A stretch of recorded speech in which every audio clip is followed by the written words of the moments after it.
tô aqui com o mecânico Heraldo, ele já identificou que o rolamento dessa roda aqui já era, né, Heraldo? Já era. Tá roncando.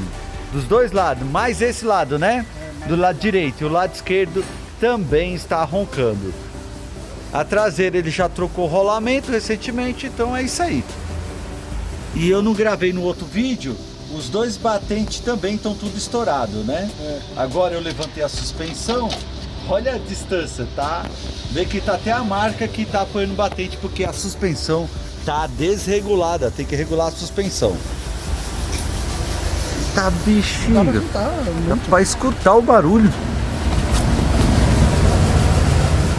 Tá bexiga, chega a tremer aqui, ó. Tremer, você sente muito atrito. Sente, é isso aí. Os dois Isso lados, aqui ia travar a roda. Tá tremendo um pouco, mas tá barulhando também. Gostou do vídeo? Curta, comente e compartilhe. MDD, mecânica sem segredo. Tchau, obrigado!